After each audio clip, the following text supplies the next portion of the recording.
I used to think of hell as a faraway place. For those of you out there who still hold that belief, this piece of my life is for you. Don't ask me why I'm doing this. I'm honestly not sure.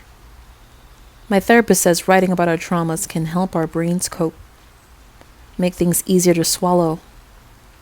A system he affectionately refers to as remedy writing. My reasoning could be something as selfish as that. Perhaps I'm also hoping that those of you who read this will heed its warning. Do not make the same mistakes my 10-year-old self did. Or maybe it is merely the adage, misery loves company. I grew up in a middle-class suburb in Ventura County, not too far from Los Angeles. Our house was one of the many cookie-cutter homes separated by white pickets or chain-link fences. My mom, a soft-spoken, dream-driven woman, worked from home as an editor for a growing magazine. My father spent every day in Simi Valley where he worked as a cargo loader for trucks. After a day of lifting, managing the forklift, and meeting every physical demand, he'd come home sore and irritable. I remember eagerly staring at the clock, watching it tick revoltingly slower every time I checked. Then came the magical chime that sounded our freedom. Summer break had started, and school finally released us from our death shackles. I think I missed that most about childhood, the raw, unfettered excitement I had for things.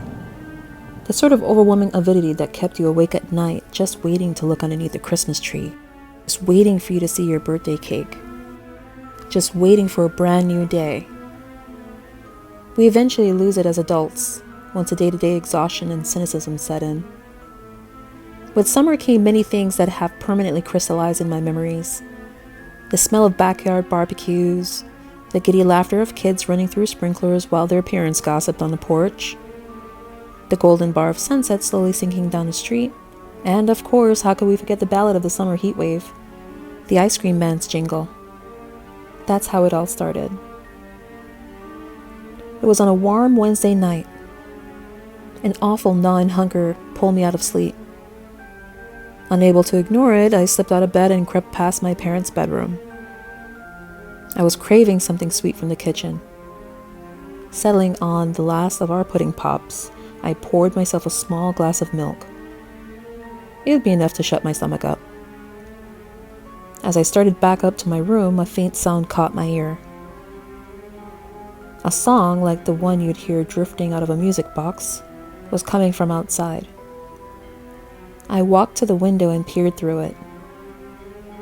The muffled tune, more specifically Pop Goes the Weasel, was coming from down the street, an ice cream truck.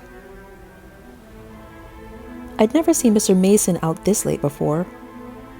He was one of the residents of our neighborhood who decked out his gray van to sell frozen treats. But he usually started his route at noon, when the sun was at its cruelest. Maybe it's for the adults, my 10-year-old brain thought. The truck coasted by my house, moving tantalizingly slow, with that happy electronic chime. It wasn't Mr. Mason's van. The truck was a pale green with blue accents on the lower half. On the side of its metal body was a large circle with the print of a cartoonish boy in the center. He had blue skin, big black eyes, and a white soft-serve hairstyle. His pupils were notched to create the illusion of a glare on his smiling Looney Tune face. One of his white-gloved hands held a fudgesicle to his mouth while the other gave a big thumbs up. The tip of the swollen thumb, as well as the fingers and wrists, appeared to be melting, just like ice cream. Written above and below the circle, in sizable, whimsical lettering, Piper's Popsicles. Join the fun. That next morning is still such a vivid memory to me. I remember waking up to my father's fist pounding against my door. He was yelling, ordering me to unlock it. I pulled the bedsheets over my head and curled into a ball. Even now, I can still feel that sharp tinge of anxiety just thinking about it. Then from behind the doorframe, A countdown started from 3. You never wanted him to reach 0. God help you if that man ever reached 0. When I opened the door, he snatched my arm and pulled me into the kitchen. My bare feet dragged pitifully across the floor. The white milk jug was sitting on the corner, its cap still missing. Mom was sitting at the table, her neck deliberately facing the window. Not a good sign. Did you leave this out? He asked with a sullen voice. When I didn't give an immediate answer, he twisted my arm. A hot ring of pain coiled around the area. Yes! I cried out. I'm sorry. I left it out. I'm sorry. Great. His voice rose and cracked. Now we need more milk. What a fucking waste. With one of his hands still clasped around my arm, he reached for the milk jug with the other hand and dumped it over my head. My mom gasped loudly in her seat, the trademark reaction. He left for work after that. Evidently, I had made him late. It wasn't the first of my father's outbursts, and it was far from the last. The bastard was always looking for a punching bag, and when my mother didn't fit the role, I was runner-up. Every day in that house was like maneuvering around tripwires. Eventually, you would trigger him. My mom scooped me off the floor and took me to the bathroom so I could wash the milk out of my hair. She left a bundle of clean clothes on the bed. That was her time to react. The moment our front door slammed shut and his car left the driveway. Until then, her neck was twisted anywhere else with that same disconnected, faraway look. When I came back into the kitchen, she was making eggs for breakfast. What kept you up last night? She quietly asked me. I was hungry. I was going to put everything back, but the ice cream truck distracted me. She looked at me quizzically, the blistering hot oil popping in the pan. What do you mean? He was driving around the neighborhood last night. Didn't you hear his music? She scrunched her forehead and shook her head. Mr. Mason wouldn't be driving around that late. There wouldn't be any point to it. All he would get is no customers and noise complaints. The sweets you ate before bed probably made you dream about it. If only that were the case. That night, my stomach once again woke me. The hunger pangs had come back much worse this time. As much as I tossed and turned, trying my best to ignore it, but it was impossible. I sighed and pulled myself out of bed, once again tiptoeing past my parents' bedroom. The kitchen had nothing for me, not even milk now. My mom still hadn't been to the store that week, leaving our pantry mostly vacant, save for larger meals. I wanted something sweet. Then it came again. The melodious music from outside. The ice cream truck was driving its late-night route again. Another sharp twinge stab at my stomach. The thought of ice cream at that moment was captivating. If the driver were following the same pattern as last night, he'd pass by here, right? The idea teased me. I weighed my options. The piggy bank in my room had at least $2 or $3 of change in its gut. I could run out, pay him, grab the ice cream, and run back with my folks, none the wiser. But if my father noticed, dear God, if he saw, I'd have a lot more than hunger pains to fall asleep to.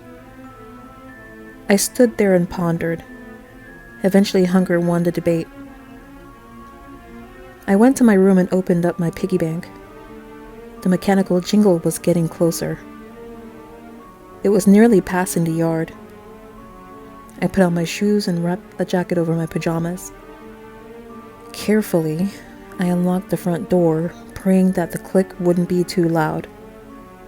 I discreetly pulled it open, just enough for my small self to slip through. Luckily, not enough for the hinges to creak. I ran across the grass and down the driveway in my sneakers. There it was, staring slowly toward me.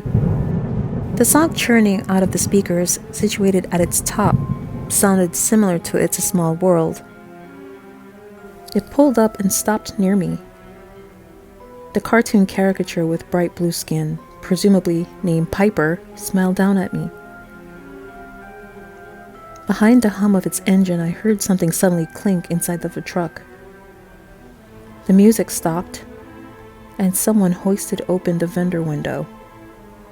I tried to look inside, but there wasn't a single light or bulb to light up the interior. It was just a metal box of darkness. Hello? I called out. Hey, little guy. The cheery voice that answered was soft and mellow, definitely not Mr. Mason's smoker rasp. What can I get for you? I shuffled the quarters in my palm. Can I have a bomb pop? You sure can. The chipper voice answered. Inside the shadows, there were vague signs of movement and quiet humming.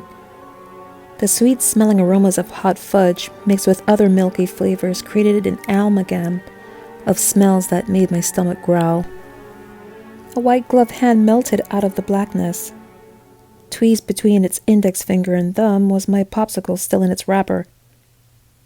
I took it and held my handful of quarters out to the serving window.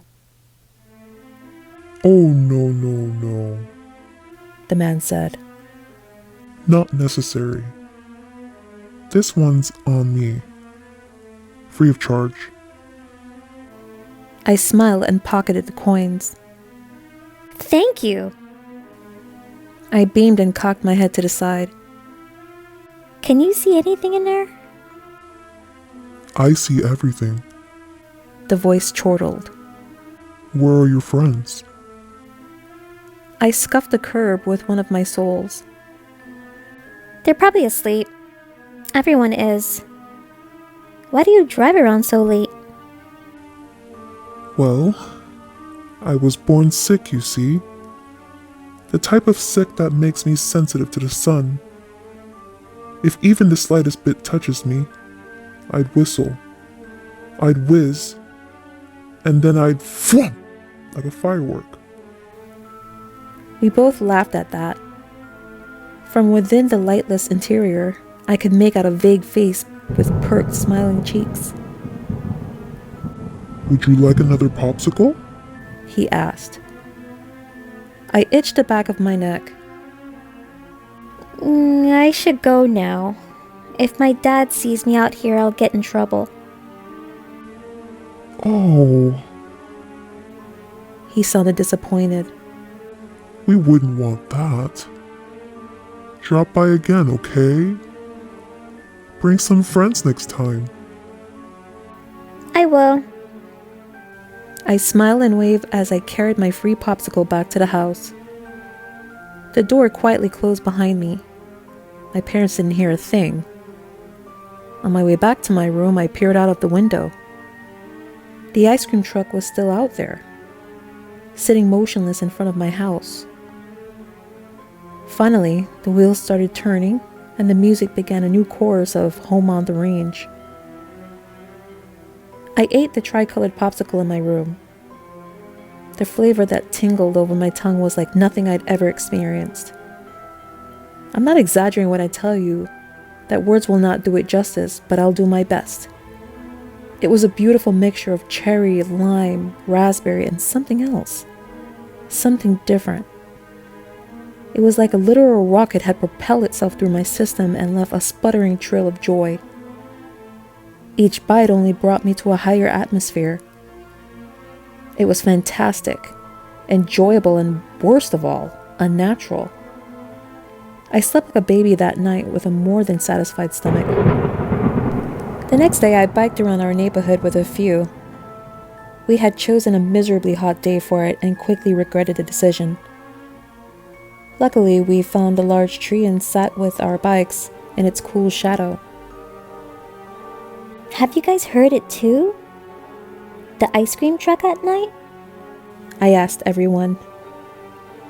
They shook their heads, trading off skeptical looks at me, except for one boy, Matthew.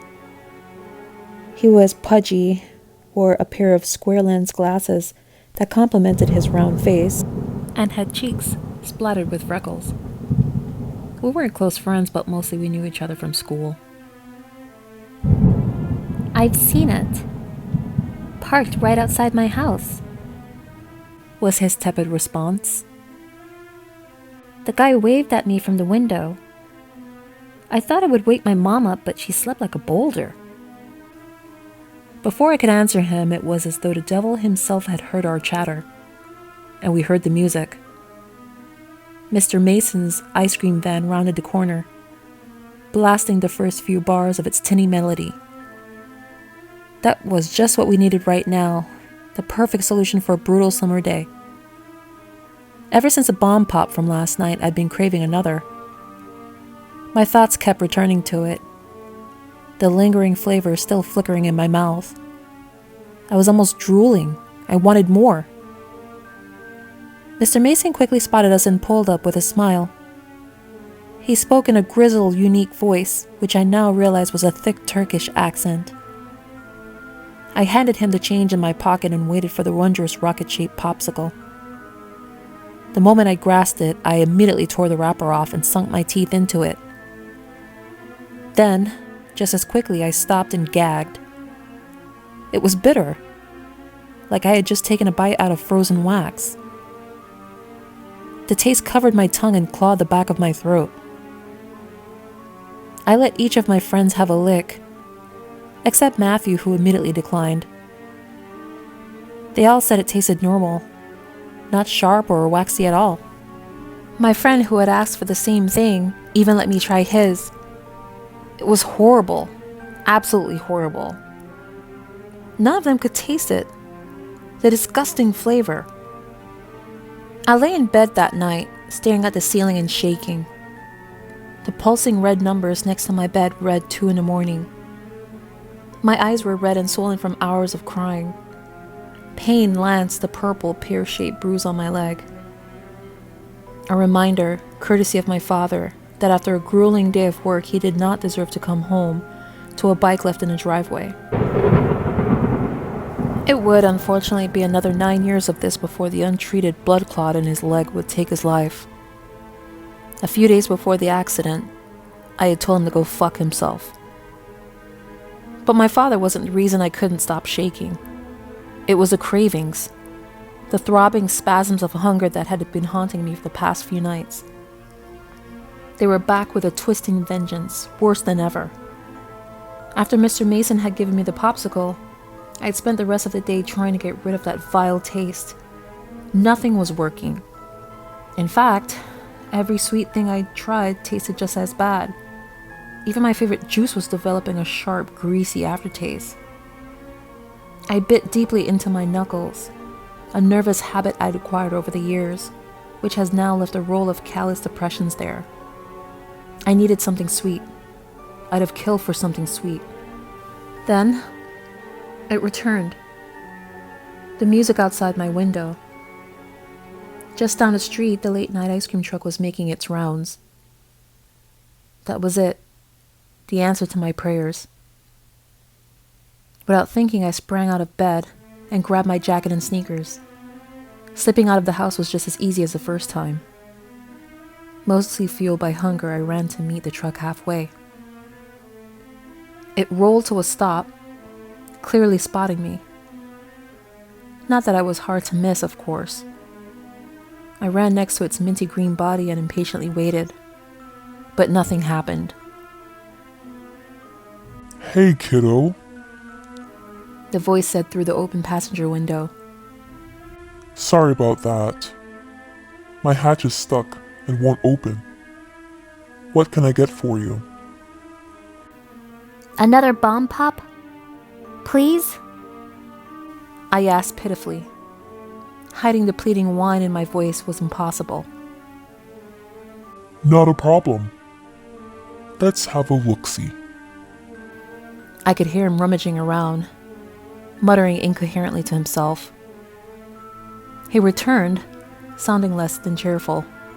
Well, that isn't good.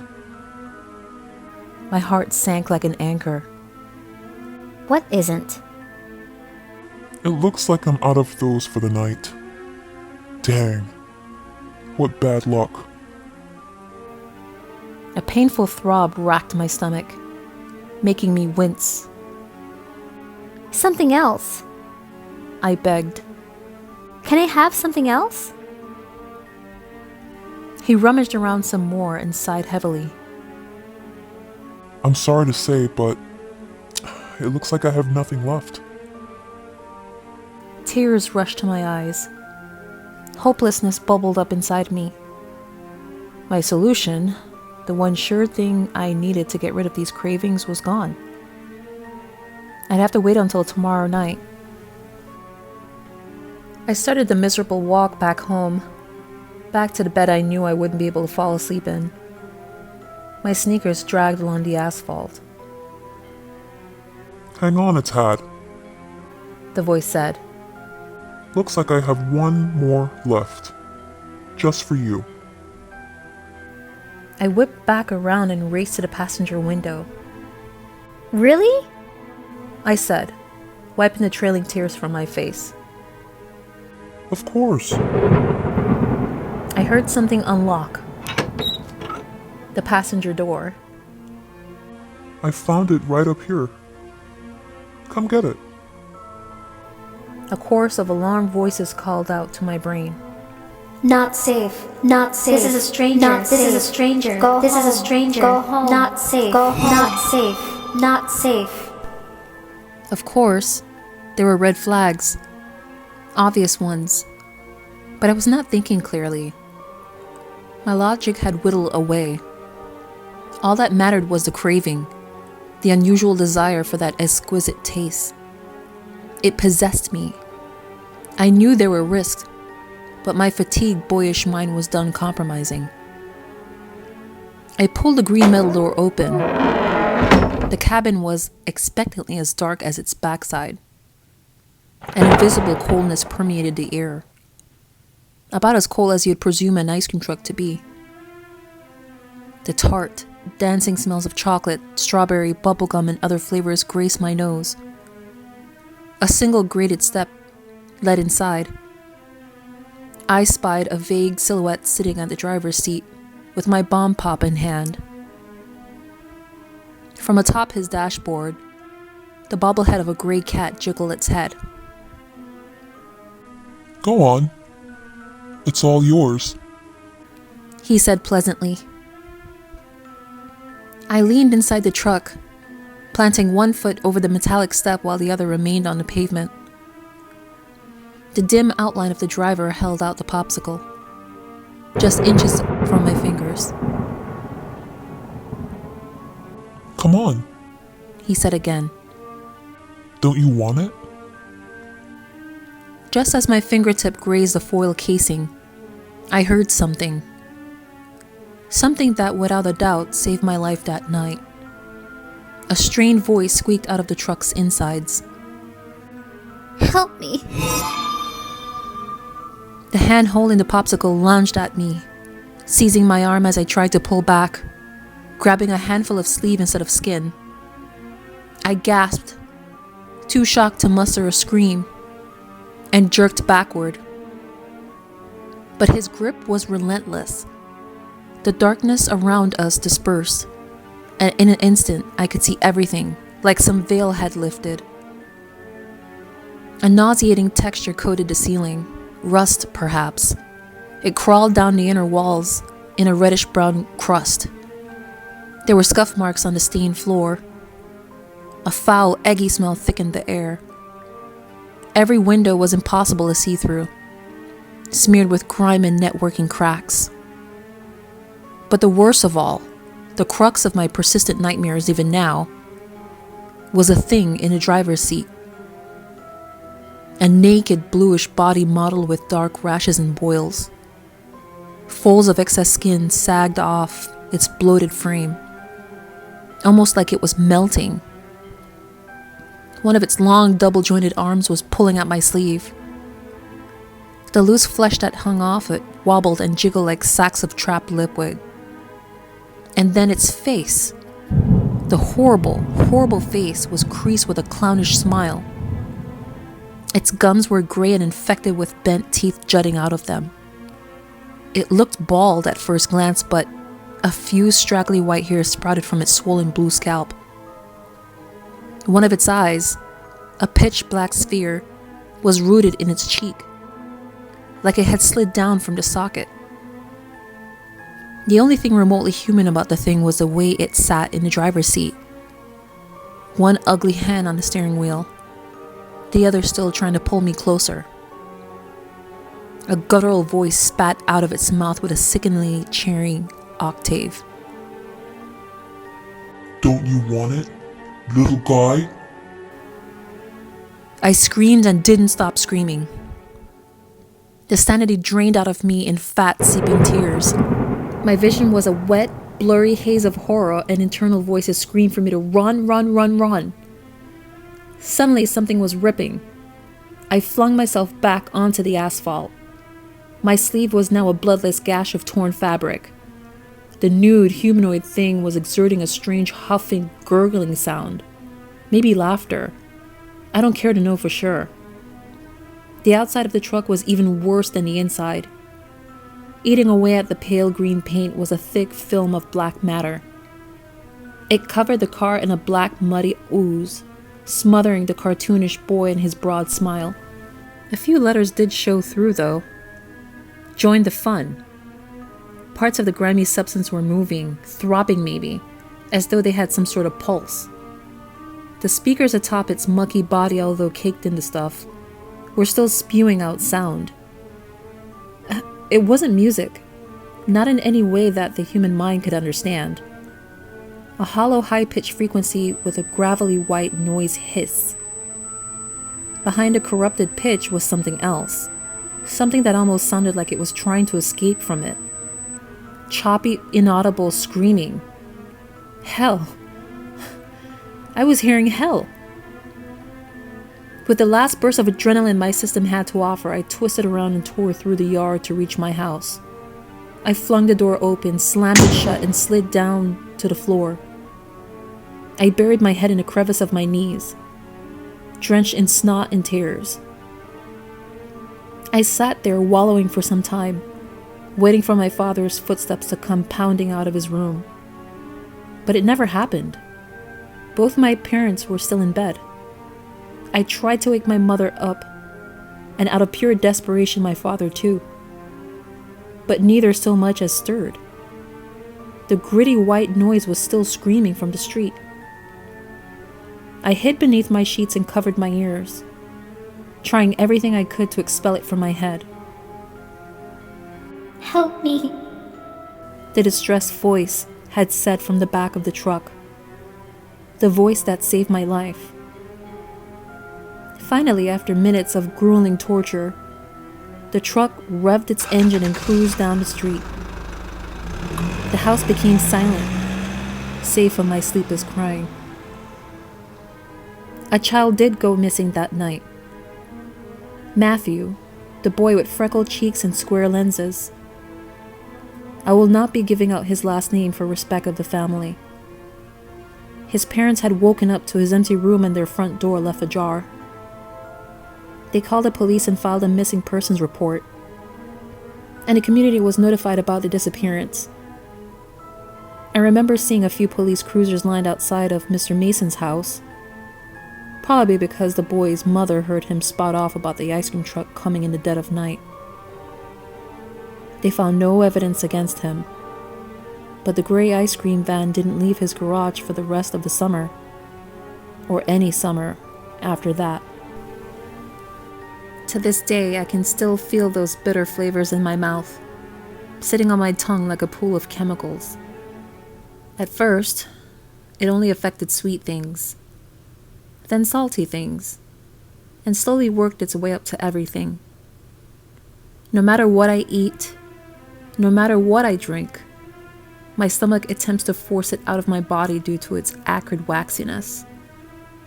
I take no pleasure in food.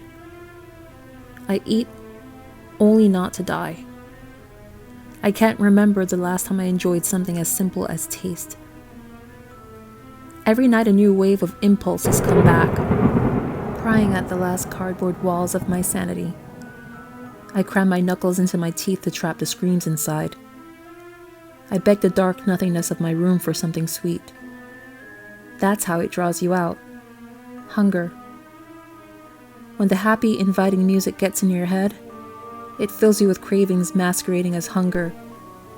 Don't bother trying to wake your parents. It won't work. Not while that truck is in your neighborhood. Then you take the bait, the incredible flavor from your dreams, a taste so perfect you'd kill for a sliver of it again. But when you go back, begging for just one more, it takes you. So, I implore you, whether or not you decide to believe me after reading this, at least give it some thought. If you are ever stirred awake in the dead of night and an ice cream truck's jingle drifts in from the window, go back to sleep. For the love of God, go back to sleep.